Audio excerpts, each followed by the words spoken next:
Hi Nandu, സുഖല്ലേ? ആ സുഖം തന്നെ.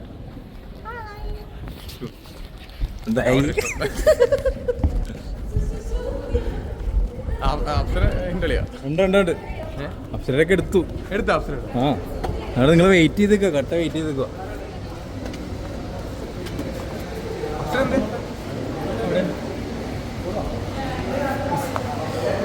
കളിയാ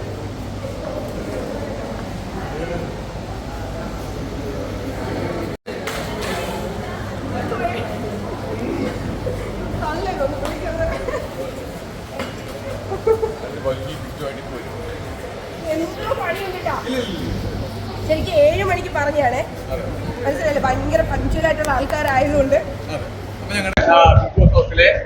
താരസുന്ദരിയും സർവോപരി ഞങ്ങളുടെ ടണൽ റാണിയുമായിട്ടുള്ള ഇങ്ങനൊന്നുമല്ല. ആക്ച്വലി ഞങ്ങൾ ബിഗ് ബോസ് ഹൗസിൽ വെച്ച് അത്രയും വിളിച്ചിട്ടിരുന്നത് ബി തള്ള എന്നാണ്. ബി തള്ളക്ക് എല്ലാവിധ ജന്മദിന ഇല്ല ഉണ്ട് ഇല്ല.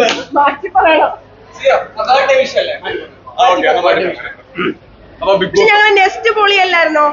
ഞാൻ, സിജോ ചേട്ടൻ, അർജുൻ, ഗബ്രി, നമ്മുടെ 4 പേരുടെ നെക്സ്റ്റ് നമ്മള് ഏറ്റവും മികച്ച ടീമിനുള്ള അവാർഡൊക്കെ വാങ്ങിച്ച നെക്സ്റ്റ് ടീം.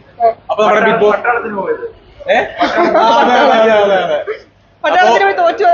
വിഷു പറയാം അല്ലെ? അപ്പൊ ബിഗ് ബോസ് അതാരും വന്നോ? ബിഗ് ബോസിൽ നിന്ന് ബിഗ് ബോസ് ഹൗസിൽ നിന്ന് എല്ലാവരും വരുന്നേ ഉള്ളൂ. അപ്പൊ ഏറ്റവും ആദ്യം എത്തിയത് ഞാനാണല്ലേ? ആ ഭാഗ്യം, അപ്സരയുടെ ബർത്ത്ഡേക്ക് ഏറ്റവും ആദ്യം എത്താനുള്ള ഭാഗ്യം എനിക്ക് കിട്ടിയിട്ടുണ്ട്. നിഷാൻ എത്തി. നിഷാൻ എന്നോട് വന്നേ, നിഷാനെ ഞാനാ കൊണ്ടുവന്നു. നിഷാനെ കൊണ്ടുവന്നു ഞാനാ. ആ ക്രെഡിറ്റ് എങ്കിലും എനിക്ക് വേണം. പണ്ടൊരു ക്രെഡിറ്റ് എനിക്ക് നഷ്ടപ്പെട്ടതിന്റെ ഒരു സംഭവമുണ്ട്.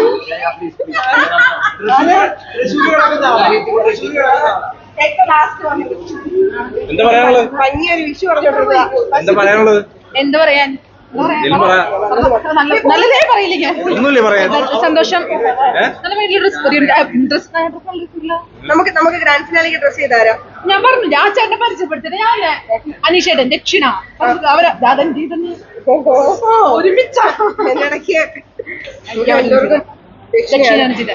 ചേട്ടൻ നന്നായി അടിപൊളിയായിട്ട്. അവരെ പറ്റി എന്നെ പറ്റി ചോദിക്കുന്നത് അപ്സരേച്ചി വളരെ നല്ലൊരു വളരെ ഇതാണ്.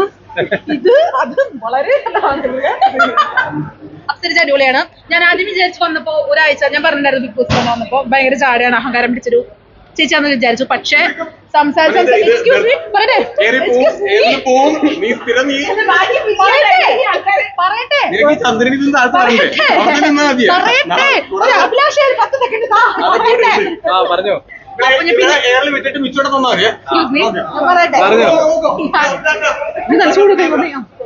പിന്നെ ആള് ബർത്ത്ഡേ ഇപ്പൊ വിചാരിച്ചു ബർത്ത്ഡേക്ക് കേക്ക് വരെ മുറിക്കാൻ വന്നില്ല ഏട്ടന്റെ അവിടെ ഇവിടുത്തെ കാര്യമല്ല. അതെ, ആ സമയത്തിട്ടാ. എന്നിട്ട് വീണ്ടും എനിക്ക് വിഷമായി. അപ്പോൾ എന്റെ കുഞ്ഞു മനസ്സിലാതിരിച്ചു.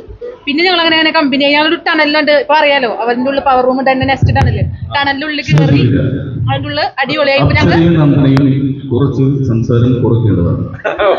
ഞാൻ പറഞ്ഞ അപ്പൊ